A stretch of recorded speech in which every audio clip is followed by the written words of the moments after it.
हैं बच्चों के अंदर क्या क्या चेंजेस आते हैं। एक बार बच्चा ऐसा होता है कि वो सब चीजें हमारी ही सुनता है, हमारी बातें मानता है।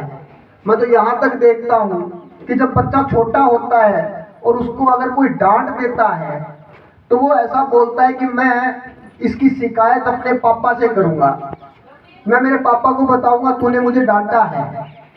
और एक समय फिर ऐसा आ जाता है कि जब बच्चा कोई गलती करता है तो वो ऐसा बोलता है कि ये बात मेरे पापा को मत बता देना। यानी कि जो बच्चा कोई भी उसके जीवन में जितनी भी दिक्कतें आ रही थी उसकी डील अपने पेरेंट्स से कर रहा था, अपने पापा को अपना कंफर्ट जोन मान रहा था, सुरक्षित जगह मान रहा था, आज वो उससे बचने का प्रयास कर रहा है। तो इसके पीछे बहुत से कारण हैं। बच्चे से अगर कोई गलती हो जाती है वो इस बात से ज्यादा भयभीत नहीं है कि उसने गलती कर दी है, वो इस बात से ज्यादा भयभीत है कि इस बात का पता कहीं मेरे घर ना लग जाए। तो इसका कारण कौन है? अभी मैं आपको बताऊं, अभी मैं अनमैरिड हूं, बच्चे नहीं हैं, लेकिन मैंने ह्यूमन इंटेलिजेंस पर रिसर्च की है। मैंने लोगों के व्यवहार को ऑब्जर्व किया है, अपने आस पड़ोस के बच्चों को देखा है, उनके डर को देखा है, कहाँ उनको अच्छा लगता है, कहाँ वो चीजों को संभाल नहीं पाते, इन सारी चीजों को ऑब्जर्व किया है। मैं 5 साल से टीचिंग ऑक्यूपेशन के अंदर हूँ और 5 साल में लगभग 10 से 12 मैंने सरकारी और प्राइवेट स्कूलों में, कॉलेजेस में बच्चों को पढ़ाया है, वहां की एक्टिविटी देखी है। मैं आपको बताऊं, जब एक बच्चा घर में जन्म लेता है तो उस परिवार में खुशी का ठिकाना नहीं रहता। धीरे धीरे जब वो बच्चा चलना शुरू करता है, बैठना शुरू करता है, हम सब लोग उसकी प्रशंसा करते हैं, तालियां बजाते हैं। आप भी याद कर सकते हो कि जब बच्चा आपका पहली बार बैठने सीखा था आप कितने खुश हुए थे। जब उसने चलना शुरू किया तब भी आप लोग तालियां बजाते हो, उसको मोटिवेट करते हो चलने के लिए। जब उसने बोलना शुरू किया आप उसके हर एक शब्द पर, जब भी वो एक नया शब्द सीखता है तो आप बहुत खुश होते हो। और एक समय ऐसा आ जाता है जब वो बच्चा दौड़ना शुरू करता है तो हम उसको रोकना शुरू कर देते हैं, तू वहां नहीं जाएगा, तू इधर नहीं जाएगा। यानी जिन चीजों को आपने उसको सिखाया है उन्हीं कामों को आप रोकना शुरू कर रहे हो। बच्चा आपके पास बोल रहा है काफी समय से और आप मोबाइल में लगे हुए हो।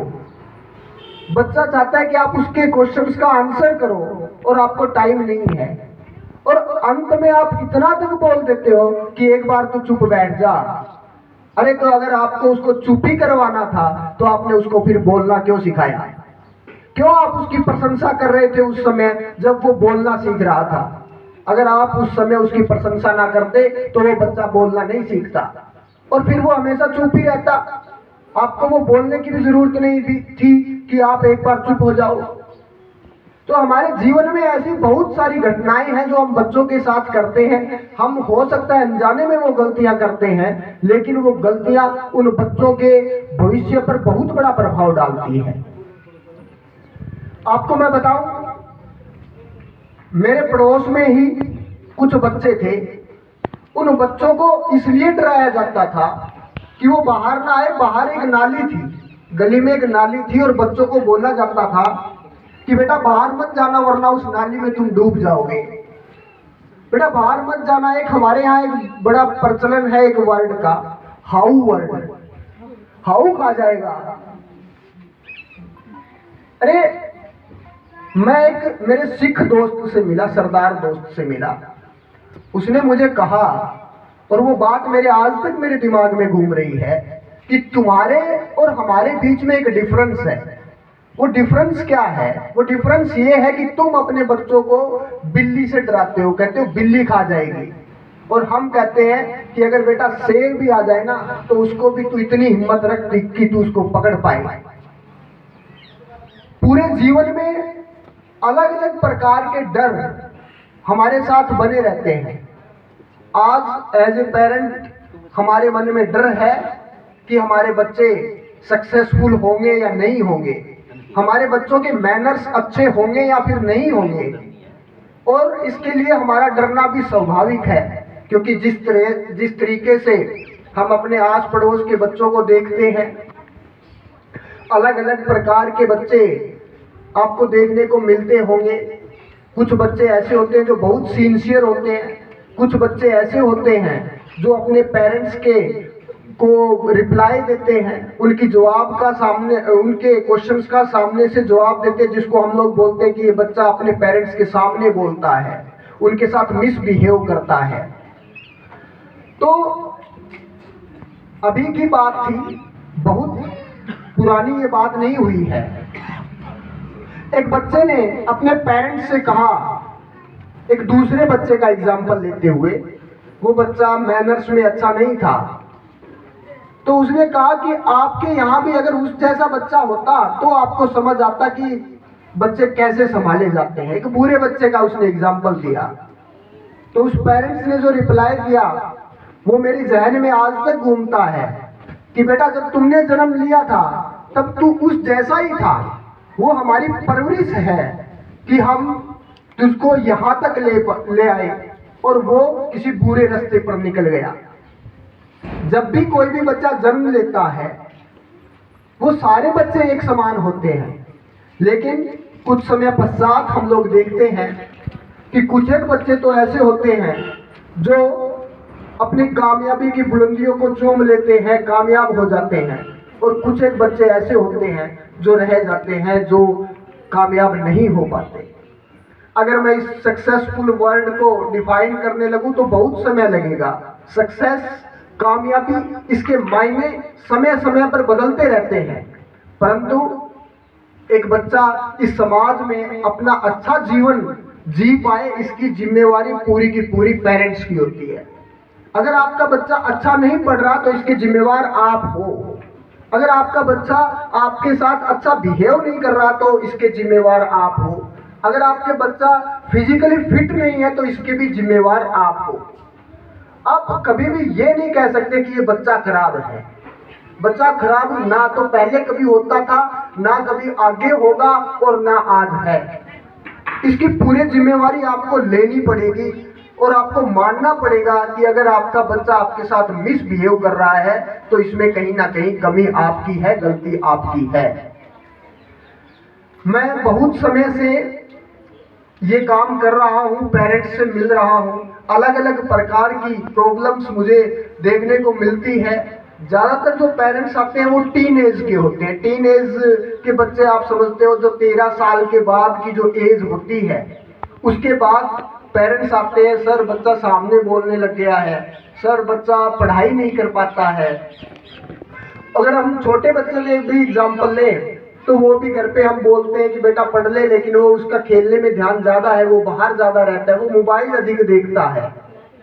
अगर आप मुझे एक बात बताइए, एक छोटा बच्चा जब बोलना सीखता है तो वो हूबहू हमारी कॉपी करता है, जैसा हम बोल रहे हैं वैसा ही करने का प्रयास करता है।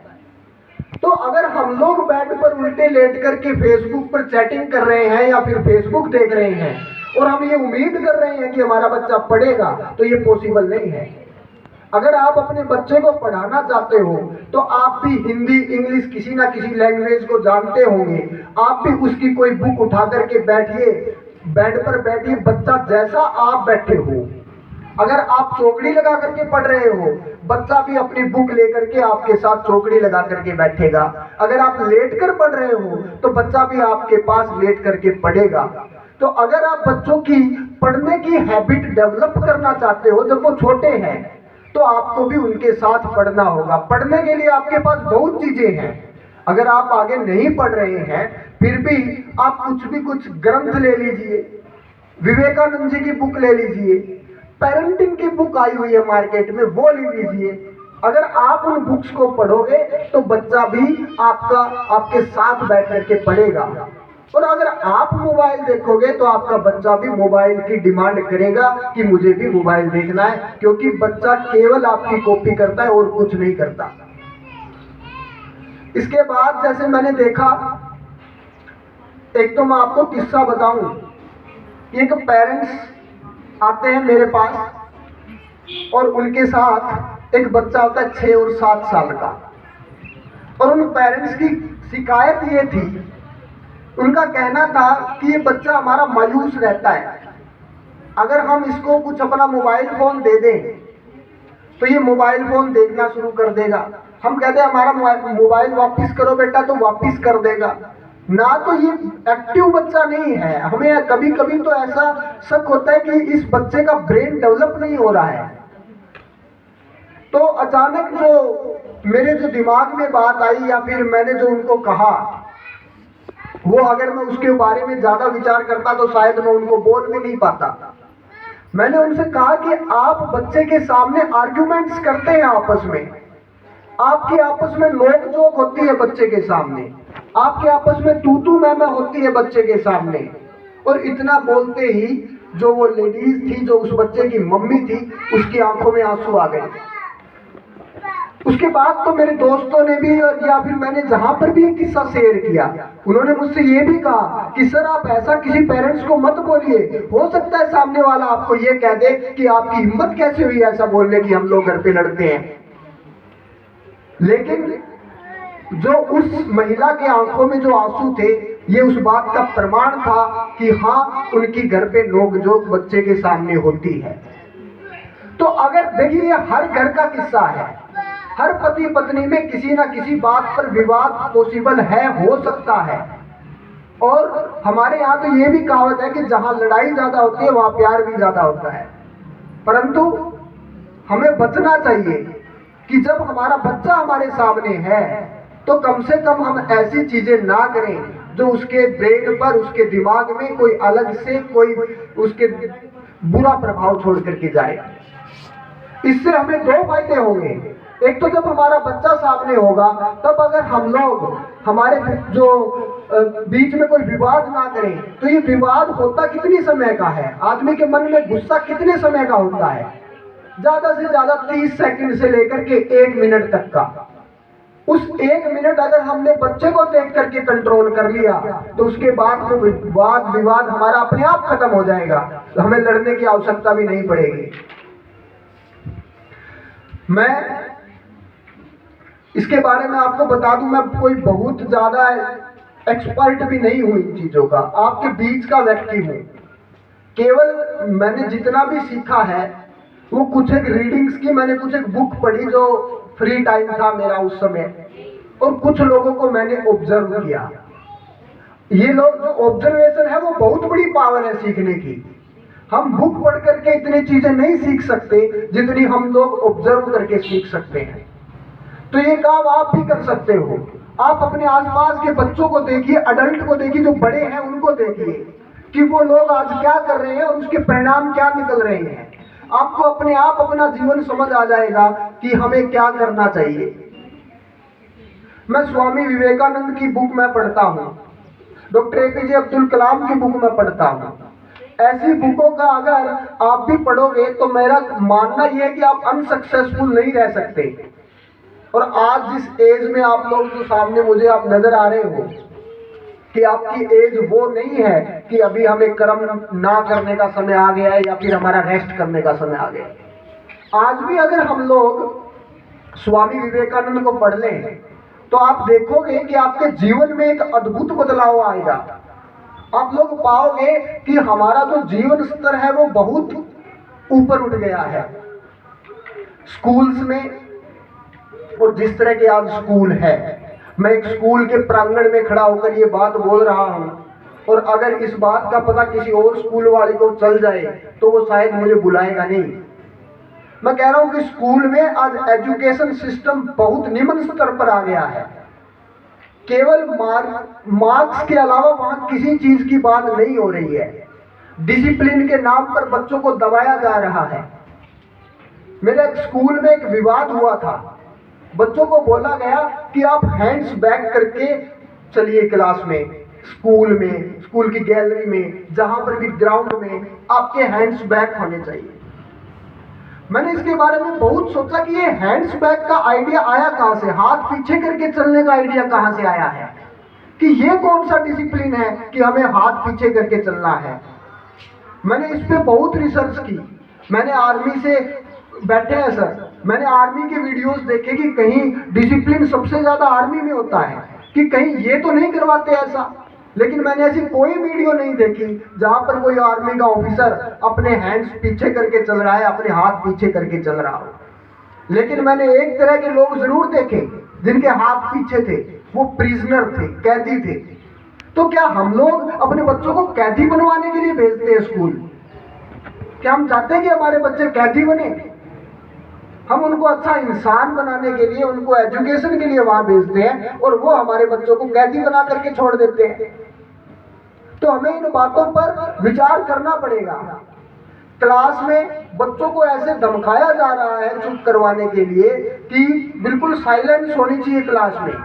एक वर्ड हर स्कूल में मैंने सुना है, कीप साइलेंस। व्हाई? क्यों हम चुप रहे? हम बोलने के लिए पैदा हुए हैं, आप हमें चुप करवा रहे हो। हमें स्कूल्स में सिखाना ये चाहिए कि बच्चों को बोलना क्या है और कैसे है और कब और क्या बोलना है। हमें ऐसा नहीं सिखाना कि तुम्हें चुप रहना है। अरे चुप तो